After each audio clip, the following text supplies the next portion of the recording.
മോഹൻലാലിന് പണ്ടൊരു പ്രേമമുണ്ടായിരുന്നു. പണ്ടെന്ന് പറഞ്ഞാൽ സിനിമയിൽ വരുന്നതിന് മുൻപ്. ഇന്ന് ലാലേട്ടൻ ആ പ്രേമം കൊണ്ടു നടക്കുന്നുവെന്ന് 2 ദിവസം മുമ്പാണ് ആരാധകർ അറിഞ്ഞത്. ആ പ്രേമകഥയിലെ നായികയെ കുറിച്ചറിയാൻ എല്ലാവർക്കും ആഗ്രഹം കാണും. പക്ഷെ ആ കഥയിൽ നായികയില്ല. ആ സ്ഥാനത്ത് ഒരു സ്ഥാപനമാണ്.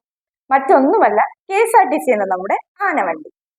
കഴിഞ്ഞ വ്യാഴാഴ്ച വീണ്ടും KSRTC ബസ്സിൽ കയറി ആ പ്രേമത്തിന്റെ ഓർമ്മകൾ അദ്ദേഹം ആരാധകരുമായി പങ്കുവച്ചു.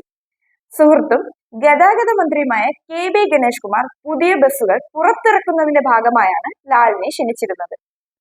പുത്തൻ ആനവണ്ടിയുടെ ഫുട്ബോർഡിൽ നിന്നുകൊണ്ട് പണ്ടത്തെ കോളേജ് യാത്രകളുടെ മധുരം അദ്ദേഹം ഓർമ്മിച്ചെടുക്കുന്നുണ്ടായിരുന്നു.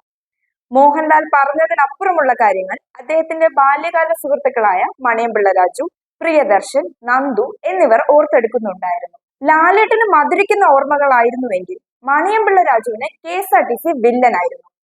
പെൺപിള്ളേരുടെ മുന്നിൽ വെച്ച് ഒരു ബസ് കണ്ടക്ടർ തെറി വിളിച്ചതും സൈക്കിളിന്റെ കാറ്റഴിച്ചു വിട്ടതുമെല്ലാം രാജു ഓർമ്മിച്ചെടുത്തു.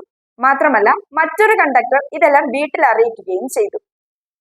MG കോളേജിൽ പോകാനായി പൂജപ്പുരയിൽ നിന്നായിരുന്നു മോഹൻലാൽ സ്ഥിരമായി സ്റ്റുഡൻസ് ഒള്ളി ബസ്സിൽ കയറിയിടുന്നത്. മോഹൻലാലിന്റേത് MG കോളേജ്, മാറുക ന്യൂസ് കോളേജ് വിദ്യാർത്ഥികൾ അടങ്ങുന്ന നാലാഞ്ചിറ ഗ്യാങ്. അതിനു മുമ്പ് തൊട്ടു മുമ്പിലുള്ള ചെങ്കള്ളൂർ ജംഗ്ഷനിൽ നിന്നും പ്രിയദർശൻ കയറും. അത് യൂണിവേഴ്സിറ്റി കോളേജ് ഗ്യാങ്. സീറ്റ് പിടിച്ച ശേഷം മാറിക്കൊടുത്ത് പെൺകുട്ടികളുടെ പ്രീതി സമ്പാദിക്കുക തുടങ്ങി പ്രായത്തിന്റെ കലാപരിപാടികളൊക്കെ അന്നും ബസ്സിൽ നടക്കുന്നുണ്ടായിരുന്നുവെന്ന് പ്രിയദർശൻ പറയുന്നു. പോരെങ്കിൽ അത് സ്റ്റുഡൻസ് ഒള്ളി ബസ്.